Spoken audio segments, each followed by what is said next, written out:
अखोई स्टेट से इंटेलिजेंस की कनोसी पूरा सीरे है ना लोग यारबरा अखोई स्टेट की इंटेलिजेंस डिपार्टमेंट है लेरी अदुगा आईबी की करी की अतई अतई इंटेलिजेंस की मैम लेरीसे मसी लेत्रे है ना लोग याबरा सीग्रब्रा हिंगीब्रा है बिसिमा सर मसिमा मयक सेंगना थमनी हंगबीगदबा honourable member Shri K Ranjit Singh पाहुम बीबीगदबा honourable chief minister sir star question number 240 Speaker sir, start question number 240. Kogi government ya bapi kibelai kite kha district administration singna law and order gi section thorang sing lokhat ki khanghok dana thomjil lakhiba miyambu state amadi central forcing sen aduna irang adu thohandana disperse toki gada सरकार ने मणिपुर के अपुन सक्षम कायदन लौखटफम थोप थबकसिंग लौखटली सा मतम कितंग लौजगे मसी खरा मरु ओइबा कइनोनि सा इशू सिगा हाइबता जिंग मणिपुर थोइबा इशू सिगा आई पाखुम फंगजरे आइना हंगजरी बसी कोदा सा सही सिगी जुन की तांग कुनगा मरीदा अखोई की डिस्ट्रिक्ट मरी हाइबता चुरचानपुर कांगपोकपी टेंगडौपल अदुगा हेरजोल चिंबा डिस्ट्रिक्ट हेडक्वार्टर अखोई यूनियन टेरिटोरी है मणिपुर थुगाइनबगीदमक्ता चोब रैली चखी मदु सरकार अयाब पीब्रा पीदेना खुमबीरे याम नुंगाइरे पीद्रगदी एडमिनिस्ट्रेशन थिंगदबगी मरम करिगिनो हाइबदा अखोई खुमबीरे सिदैसदा अखोई सेंट्रल अमसुंग स्टेट फोर्सना मियाम पुलकपदु डिस्पर्स तौदना तारगाइगिना थंबीरे रैली गवर्नमेंट करी थबक लौखटख्रबगे हंगबदा सरकार मणिपुर की अपुनब सक्तम कायदनब लौखटफम थोप लौखली है खुमबीरसा लाचनिंग सप्लीमेंटरी दिशा जून की तांग कुनग मरीदा चुरचानपुर फेरजोल कांगपोकपी टेंगनौपल मणिपुर की इंटीग्रिटी है मायोक्ता चतखिब रैली सरकार अयाब पीद्रबनिना रैली सिनबदा चौब थौदांग लौखिबा ऑर्गेनाइजेशन मियोइसिंग मथक्ता लॉगी करी करी एक्शन लौखटपीरे FIR कयाम यामना पानगरे करम नंबर पाली IPC करम सेक्शन की मखादा मोइद FIR लॉस तौबगे है मयेक सेंगना थंबियु सा अनीसुबदा हुजिकी सार अखोई थोमजल रैली चलीब मैम थोमजल अखोई स्टेट की इंटेलिजेंस डिपार्टमेंट है लेरी IB की करी की अतई अतई इंटेलिजेंस की मैम लेरीसे मसी लेत्रे है लौब याब्रा सीग्रब्रा हिंगीब्रा है सर मसिमा मयेक सेंगना थमनी मरमदि सार हुजिक लेरिबा मणिपुर की लूरबा ngasi लाइबक थीरबा इरांग से यान हनबदा honourable leader of the house न थंबिगिबसी इंटेलिजेंस फेल होइबदगी थोखिबनी हाइबा वफम मणिपुर की मीडिया खुदिमक अखोई ताग्रे अदुना सिगुंबा स्टेट सरकार अयाब पीदबा डिस्ट्रिक्ट एडमिनिस्ट्रेशन अयाब पीदना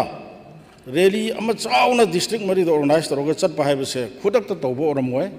अदुना मसीगी intelligence fail होइबदगी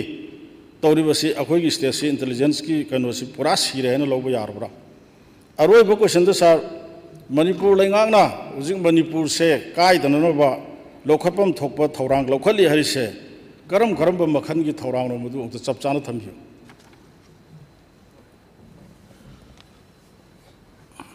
Speaker sir, democratic country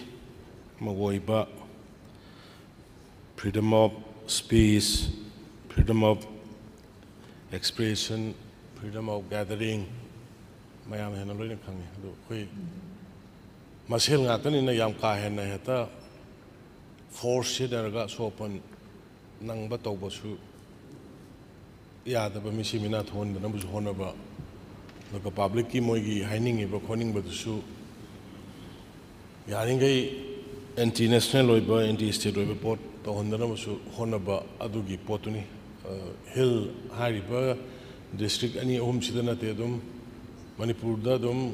चाही कुन कुंथाई ममांगी प्लेकेट पायर पायर मांग अपाब निंग कन्ना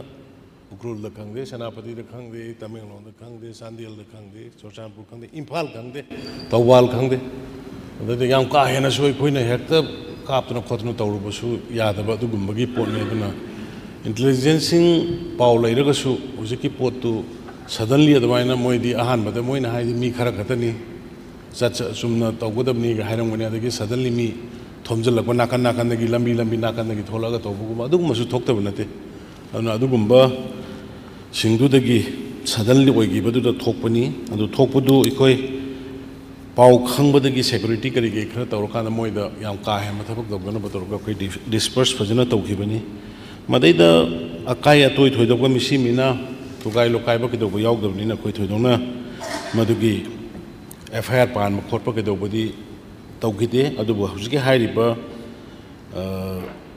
लुचिंगिबसिंग अदुगी मखादा कोइ इन्वेस्टिगेशन ऑब्जर्वेशन दि तौरी हाइना थमजगे अदुगा हुजिके अमना अखोइगी काहनदरबा हाइबा थबक लौखली हाइबसिदैदा कोइगी स्टैंड दु याम क्लियर नि अखोइ असेंबली द लेबिरिबा मेंबर पुनमंग मणिपुर लेबर प्रजा पुनमंग को अदुगा तौरकदोरिबसि सेंट्रल गवर्नमेंट ननि अदु सेंट्रल गवर्नमेंट अखोइ याम कन्ना मणिपुर की अपुन सप्तम city without the consent of the people of the Manipur तौबा यारोय हाइबा पाफम द अखोइ याम कन्ना थमजरी अदुगा काइबसु ngमोय हाइदना थुगाइबसु ngमोय हाइदना दुमाइना अखोइ वारेप लै हिरम अमदा हाइबा तारे अदुना अखोइ सेंटर द मदुगी कंप्रोमाइज सुंग तौक दौरोय हाइबगी अखोइगी स्टेटमेंट अखोइगी कमिटमेंट खंगले हाइदना दुमाइ थमजगी सर थैंक यू कोई मचा अमतंग ऑनरेबल लीडर ने थम्बिरा सा सही कुन कुंथ्रा की ममांगदगी हौरगा समायना